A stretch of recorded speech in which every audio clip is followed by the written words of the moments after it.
Today we're meeting with Gabrielle Kleygrewe from our care team at MeTime Healing, and we're here to honor Mental Health Awareness Month. And we want to start our conversation by introducing Gabrielle. So she has double degrees, master degrees in psychology, and we want to get to know her a little better.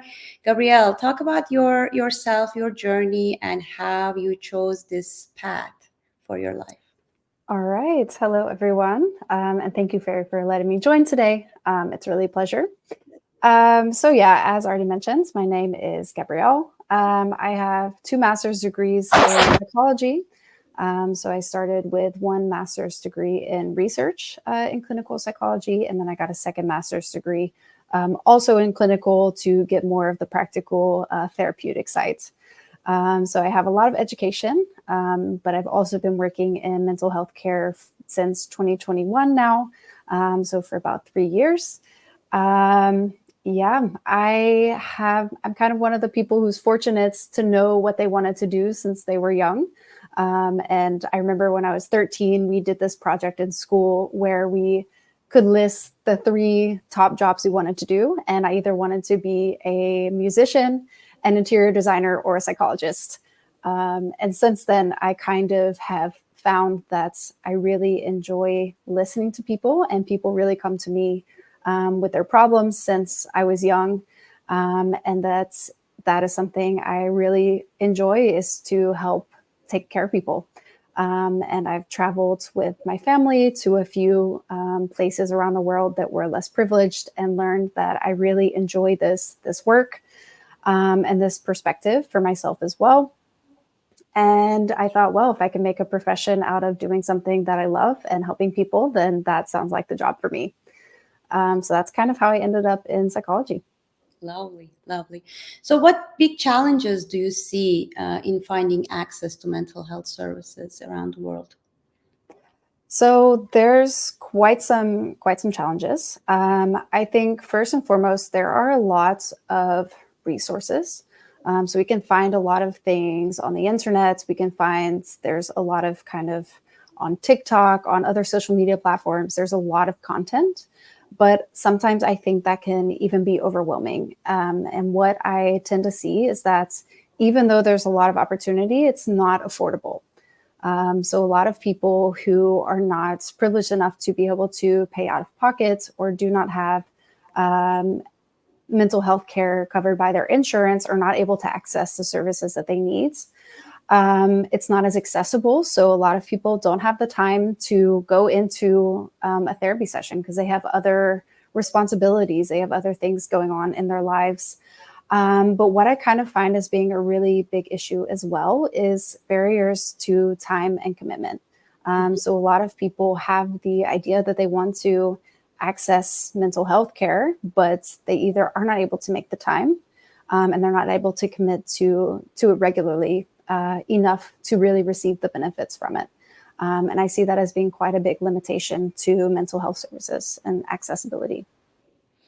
So how does that, tie to MeTime Healing's mission? We're all in this together, and we will have a story of our own company. And when you present that, how would you want to present that here on our live session? Yeah, so that's kind of the reason why I wanted to join MeTime Healing. So when I heard about this company, I thought, wow, this is really a group that's trying to address this issue that I find really important. So making it accessible and affordable is kind of the main goal of MeTime Healing. And we can talk a bit later about some of the practicalities, but it is something that's provides tools for various needs. So not only can you access mental health care online, but also at different times. It also just has the goal of making mindfulness practices and different resources available to people who need them. I think it also kind of, MeTime Healing has this goal of being diverse and encompassing mental health care. So this includes providing different types of resources, different blog posts, different mindfulness, different backgrounds based on the therapist involved. And I think that's, a beautiful mission. Thank you. So what is one of the pressing issues around mental health you would like to see change right now? So this also is something that I like with MeTime Healing as well. So one of the things that MeTime tries to accomplish is less of an intervention and more of a prevention. And one of the issues that I see right now is that a lot of us are struggling with mental health issues. We all have something, because there's so many things that make life just difficult sometimes. Absolutely. You nailed it. And what I see is that, a lot of people will say, well, it's not bad enough yet, or I don't yet have a disorder, or I don't have this kind of severe dysfunction.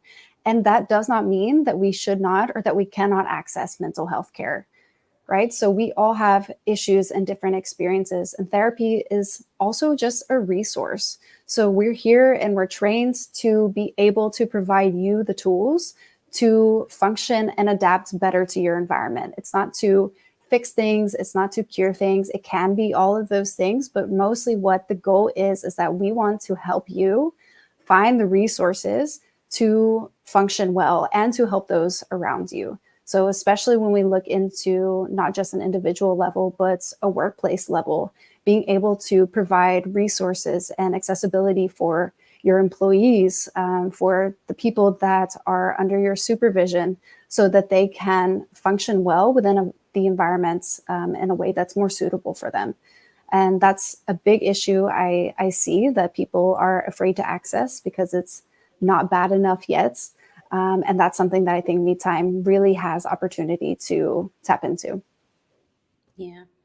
It's also very related to company culture. If the company has that, understanding and acceptance, and there is no stigma, I think it welcomes the employees to kind of open up and seek those resources that are available to them.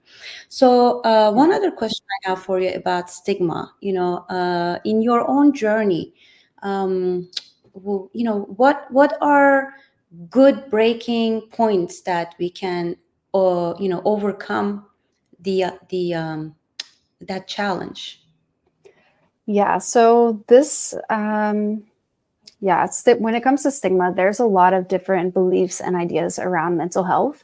So one belief that I already mentioned is just this idea that, oh, I don't need therapy, or I don't need to work on my well-being. It's good enough, or I can function just well enough, right? But one thing that I really focus on for myself is this idea of should. So to stop saying should. So I should be doing this. I should be feeling this. Because when we do that, we really place these ideas and beliefs on ourselves that are not functional, they're not adaptive, and they're not supportive to a healthy mental health, right? So instead of saying I should feel better, say I want to feel better, right? And I have the goal to provide myself with the resources to feel better or to perform better, right? But the second part of that is also acknowledging that it's okay to not be okay. So we also have the stigma of one thing that's it just in life, when I say, oh, you know what, I'm really having a hard day. And somebody will come back to me and say, oh, but you're going to be fine, or it's going to get better. And I have more the idea, well, okay, I know it will get better, but right now I don't feel okay. And I'm allowed to just exist for 10 minutes in this space where I can just accept that right now is not my best moment. And I think kind of this breaking down the stigma of it will always get better, or we always need to be looking forward or more positive. It's good to grow and to pursue a healthy and adaptive lifestyle. But it's also okay that we're not always constantly in this upward trajectory, because that's impossible, and it's not helpful to have that as being our goal. So it's something that I try to implement. And it's not healthy. Right? Exactly. So You wanted to talk about authentic awareness, and I really like that. So, talk to me about what that means, and especially in a workplace, how it applies to company culture, so that they can kind of the workforce can reach their full potential and reach for the stars. So I Mhm. always use that word. I love that word, reach for their own stars. So Yeah. talk to me a little bit about the authentic awareness. Yeah, so this is kind of a topic that I've come across recently in psychological literature, in conversations, something I'm personally really passionate about in my own journey in terms of work, professional, and personal, is this concept of authenticity and vulnerability. So, authenticity is kind of the balance between our values, our beliefs, our emotions, and our behavior. So making sure that we have this alignment between what we feel for ourselves and how we're also expressing that to ourselves and to others. And I believe this is something that is important not only from an individual level, but also from a group level. Um, so this is kind of the concept of authenticity. And when we talk about authentic awareness, this is kind of the combination of being authentic with ourselves and our own journey, as well as being aware that other people have differences in their perspective and their own mental health journey and mental wellness journey. So when it comes to the workplace, I think it's important that we show up for ourselves and for others by knowing our own awareness and our own journey towards mental health, right? So we can't incorporate a whole program if we don't for ourselves know what do we think and feel about it? What are our own values? How do we approach things for people who have different beliefs and values as well? So there's kind of a few steps we can encourage to implement for authentic awareness. So the first is being non-judgmental. So the way I kind of think of this is, let's say I am a leader. So I am in charge of supervising a group of employees. And one employee has come to me and they say, hey, I'm really stressed. I have a really high workload. I'm really worried about all different kinds of things, XYZ. I don't really know what to do right now, but I know that I'm not performing at my best. Mm-hmm. Right? I, Yeah. as a leader, can be non-judgmental. So this is kind of like not drawing conclusions, but being open to different perspectives and experiences. So instead of saying, oh, this person just needs to sleep more, or they're having relationship problems, or they have XYZ going on, or they're just lazy, right? These are all judgments that we're making that's not necessarily based on evidence. So the first step is being non-judgmental. So being open to the fact that somebody else has a different experience than us, right? The second step there is to ask questions. So somebody may say, hey, they may come to me and say, hey, I'm really worried about these things. I, as a leader, may not have even been aware of this situation. So my next step is to ask about their experience. Hey, when I said this, or when this event happened, how did that make you feel? What happened there that was difficult for you? And also, what do you think you need to make that a more adaptive and more functional environment? Right? So just asking questions, kind of engaging with a different experience than what you have yourself. Yeah. Opening up that safe space.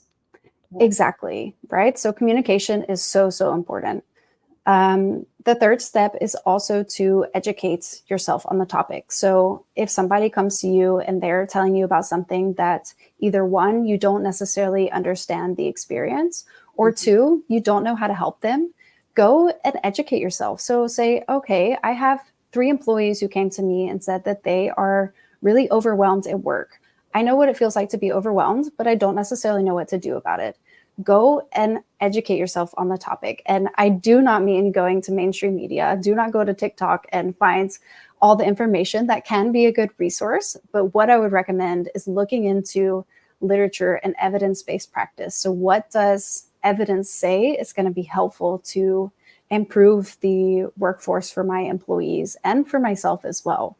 So what resources are available for these specific problems that are showing up in my company. And there is a well amount of awareness. I mean, looking at 10 years ago compared to today, mental health is one of the hot topics along with AI. And people are getting more and more, understanding and opening their minds towards mental health. And I believe it's a positive change. I see great progress compared to the past. So Yeah. I also want to talk to you about what would you recommend to C-level leaders to, if they want to take the first step towards changing their company culture and bringing in the concept of mental health and understanding and authentic awareness. Yeah, so I think there's a few things you can do. So one, I would say be sensitive to language use as well. So this also ties in with authentic awareness. So instead of communicating, okay, I can see that you're stressed, but you need to do these things. This kind of but language is going to be very dismissive. It's going to not feel safe for the person involved. And it's not going to be helpful and functional for you or for the employee. So I would say changing that to, I see that you're stressed, and let's see what we can do to help you function right now with the tasks that you have. Right. Yeah. So what can we either change? What can we adapt? Or how can we give you the resources to function the way you need to right now until there's an opportunity to change something? Absolutely. Right. So how can MeTime Healing be, a resource there, and how is it different than all the other mental health support resources that any C-level leader can access? Yeah, so I would say that's another thing that can be useful. So for C-level leaders to provide a safe space and access to mental health resources. So what I think can be really helpful. So this is what has been shown in research. This has also been shown in my own experience and the experience of those that I've discussed with as well. That having clear access to mental health care can be very beneficial. And one thing that I think MeTime can provide is not only do we have access to professional therapists that are ready to provide resources for various and diverse experiences, but there's also, for example, a mindfulness page. And this information is accessible, it's easy to digest, and they're just skills that we can use to help us adapt and function better in our daily lives. So as a group, but also at an individual level. And I think having these kind of support systems and safe place implemented into a company, so whether it is incorporating MeTime Healing as a resource, but also having somebody to come to within the company to address certain concerns, certain difficulties, certain challenges, have a strategy meeting with the team to say, hey, we've discussed with our employees, we've asked them, what can we improve? We want to know from you, how do we approach things to help the betterment of your wellness, right? Because when we feel good, not only does research show that it's more economical, but we also see that employees return to work faster after mental health leave. We see that the performance is going to improve. We see that people have more life satisfaction, right? So not only from an individual level, but also from a collective level, we see that having this safe space, having this opportunity to communicate how we feel without judgment, with this authentic awareness of having a culture where we can say, hey, you know what, today I'm not okay, and tomorrow's going to be better. Maybe even in half an hour, it's going to be better.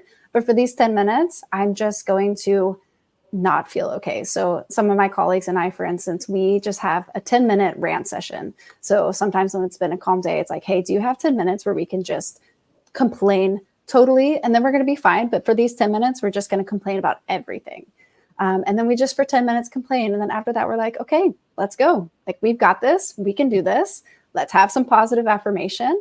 and go about our day. But for those 10 minutes to have a safe space to just say, you know what, I really don't feel good today, or I really am worried about this thing and I just want to let it out so that I can move on to something else and it's not going to occupy my space all day, right? So having that safe space in the workplace is really important, and implementing resources. Everyone can relate to that. Exactly. And making it accessible. So also not just assuming that your employees know, oh, they know about mindfulness or they know where they can find resources, but having a very clear, direct link to being able to access certain products, resources, tools, skills, right? And not just access, but encouragement. So as I said before, kind of one of those boundaries that we can see across mental health is having a challenge and actually accessing from an individual level and a motivation to pursue mental health resources. So what we can do is just encourage, hey, maybe we can also, so something else I also do at work sometimes, I say, hey, how about we just have a 1-minute mindfulness breathing exercise? So everybody's kind of stressed. Let's take 1 minute together and just breathe. Point. I do that every day. It's so useful. And it can also be a collective experience as well. And so sometimes I'll do a rating and I say, okay, scale from 1 to 10 before we do this. How stressed do you feel? And then we do our mindfulness and then we do a check-in afterwards to say, okay, how do we feel now? Sometimes it's the same. Sometimes it's better. Never have I experienced it being worse. So this is usually something, just a small little detail that we can implement. So good thing that you mentioned. And if you go to MeTime Healing's website at metimehealing.com, we do have a mindfulness page, and we also have a page for our partners where they can come and get to know what services we have and how we can improve their workforce. And if they have any questions, they can always ask for a meeting, and me and my team, we can meet with them, understand their company culture, understand their their goals, short-term goals, long-term goals, and mental health is as important as physical health. So once that's implemented, that understanding is there, we can then step in and be their partners and improve their productivity and decrease absenteeism and bring up the morale and happiness in their work environment. That's our goal. Would you like to add anything else, Gabrielle? Yeah, I think one of the really good benefits of using MeTime Healing is that it does have this comprehensive approach. So it does kind of give resources. It does give the opportunity for individual therapy sessions. There's a lot of diversity in the ways you can utilize the opportunity that we have. It also is very affordable. So it's $58 for a 50-minute session. There's no subscription, so you're able to just pay as you go. You're able to sign up to create your own schedule. You're also matched with 5 different therapists. So I think that's a really special part. So you can see who are the people who I can choose from and who's going to best support me in the needs that I have. And then you get to start right away whenever you're ready. So it's approachable. It's online. There's many different hours available. I think one of my favorite parts is the diversity. So that's also why I really was looking forward to joining this team, is because there's people from all over the world. And I personally am from the US, so I am American. And I actually did both of my master's degrees in Europe. And that is why I moved to Europe, because I wanted this diverse perspective. I wanted to be able to have different cultures and different experiences and different just types of knowledge and approaches to psychology, because it's so broad and there's so much diversity in how we experience it. And I think MeTime does a really special job at encompassing that diversity by having a lot of different talents, a lot of different interests, a lot of different expertise, and integrating that into the resources and services that we provide. And we will progress under the banner of Healing Without Borders. So with that said, thank you so much for all that insight, and we appreciate your time. Yeah. I want to open, we have exactly 5 minutes left, and I want to open the floor for some questions where we can perhaps add our insight. Yeah, that's great. If anybody has any questions, just pop it in the chats. We'll give like 5 minutes or so and see if anything comes up. After that, we're happy to answer any questions that you have.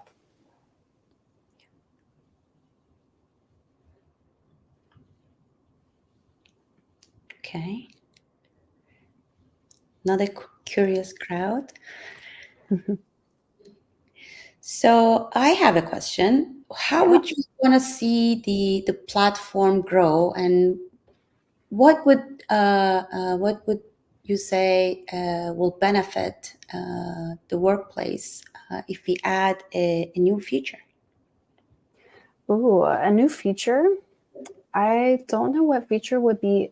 I do think it would be interesting to have kind of group level like webinars, but that's kind of something we're already starting to implement. I mean, even just this session as well.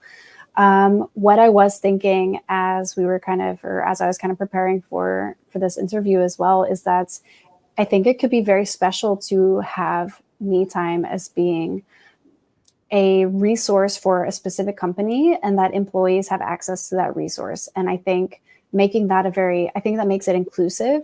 It makes it very approachable because it's directly available. And it's something you don't have to think about. It's something you don't have to take step 1, 2, 3, even 4 to get there, because it's right there waiting for you. And I think having that accessibility as an organization could be so beneficial. I know me as an employee, I of course am very specific that I already work in psychology, so I do have more access, but even still, it can sometimes be hard to find proper care for the needs that you have. So I do think it's interesting to consider that could be a resource. So we have a question from Yannick Hill. Mr. Hill, thank you. Interesting point on the overwhelming effect of too much information out there. What would you suggest how people should navigate this? We have the same problem with getting people to start exercising. Yeah, very interesting question. So how should people navigate too much information? Honestly, what I would suggest, so I have 2 master's degrees in this, and I by no means know everything, right? I know anything, I know something, but I think having access to professionals who have studied, who have experience, can be really beneficial. So even if it's just a 10-minute conversation with a practitioner, with a therapist, with somebody who has qualifications in mental health, can be really useful. I think misinformation is a very broad issue and not something that can be tackled immediately. But I would say really learning how to find resources that are evidence-based and not just somebody's one-time experience that may or may not be useful for everyone, because something that works for me is not necessarily going to work for you. So being mindful that we all have a lot of diversity, and yeah, just taking that first step of getting more information into your needs. Perfect. Let's see.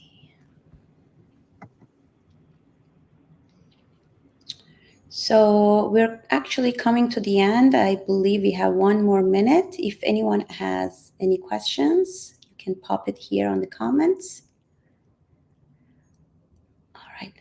Well, I thank you, Gabrielle, for your time. This was a wonderful conversation, very insightful, and thank you for being here and opening your knowledge and your background and sharing it with our LinkedIn community. I appreciate your partnership also, and I'm very happy that you're part of our care team. Yes, thanks so much, Feri. It's very much a pleasure to be a part as well and to do this with you today. All right. Well, have a wonderful day and hope to speak to you soon. Thank you. You as well. Bye-bye. Bye-bye.